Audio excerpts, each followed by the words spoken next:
In the quiet neighborhoods of California during the 1970s and 80s, a shadow of terror loomed. It was a time when doors were left unlocked, children played freely outside, and neighbors knew each other by name. But as the years went on, residents of Sacramento, Visalia, and across the Golden State would come to know fear as a brutal predator stalked their streets, leaving a trail of devastation in his wake. They called him the East Area Rapist, the original Night Stalker, and eventually the Golden State Killer. But for decades, he remained a ghost, a faceless menace who eluded police and left survivors with fractured lives and haunted memories. It wouldn't be until 2018, over 40 years after his first attack, that the true horror of his identity would come to light. Joseph James DeAngelo, a name that would become synonymous with terror, was a former police officer, a man who had once sworn to serve and protect. His role in law enforcement was a calculated cover, providing him not only with access to sensitive information, but also with a psychological shield against suspicion. By day, he was Officer DeAngelo, an enforcer of the law. By night, he became something far darker, carrying out a series of brutal assaults and murders that would shock the world. The beginnings of a monster, Joseph DeAngelo was born in 1945 in Bath, New York. From the outside, he seemed like any other boy, but beneath the surface lay a simmering darkness. Family members would later recount a troubled childhood marred by violence and a growing fascination with control and dominance. His family moved to California, where he eventually joined the Navy, serving in Vietnam before returning to civilian life. After the military, DeAngelo enrolled in college, studying criminal justice, and soon after, he became a police officer. In 1973, he joined the Exeter Police Department, where he worked diligently and built a respectable image. DeAngelo seemed committed to upholding the law, but in reality, his career was merely a cover. Working as a police officer allowed him to observe investigative techniques, understand procedures, and learn how to avoid detection. For DeAngelo, wearing the badge became a mask, one that would protect him from suspicion for years to come. The reign of terror begins. The attack started in 1976 in the Sacramento area, where he became known as the East Area Rapist. DeAngelo would break into homes, sometimes stalking his victims for days beforehand. He would cut phone lines, ensure that escape routes were blocked, and meticulously plan his entry. The attacks were systematic, carried out with a cold, calculated precision that terrified the community. DeAngelo would bind his victims, often using items from their own homes, and subject them to hours of psychological and physical torment. His methods were chillingly consistent. DeAngelo wore a ski mask and gloves, speaking only in a low, menacing whisper. He taunted his victims, instilling in them a sense of absolute helplessness. In some cases, he would leave and then return, playing mind games that intensified the horror. Neighbors began to fear for their safety, and families fortified their homes. But nothing could stop him. He moved silently, eluding capture time and again. The attacks continued, each one seemingly more brutal than the last.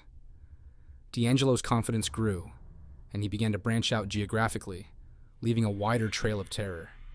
From Sacramento, he moved to the Bay Area, and soon after to Southern California. He was unstoppable.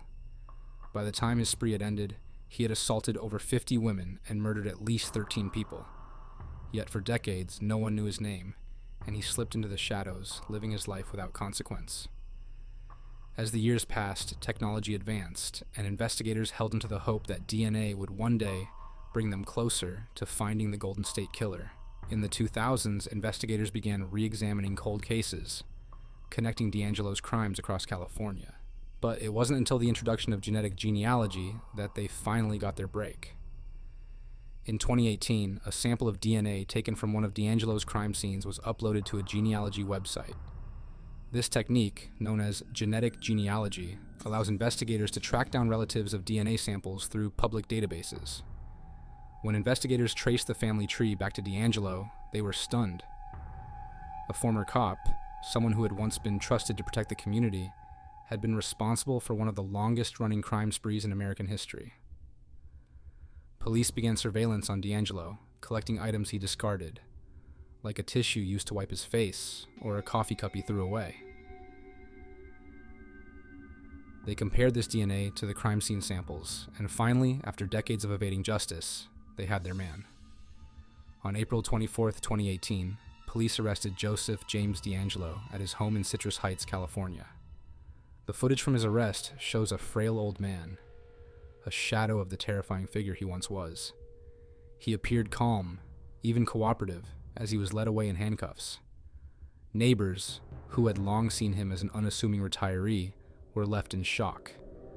The man they had known was a monster in disguise, his crimes hidden in plain sight. In the days that followed, the community grappled with the betrayal. Survivors of the East Area Rapist, now identified as DeAngelo, came forward, sharing their stories of terror and trauma. Families of the murder victims expressed relief that justice had finally caught up with him, but nothing could erase the pain he had caused.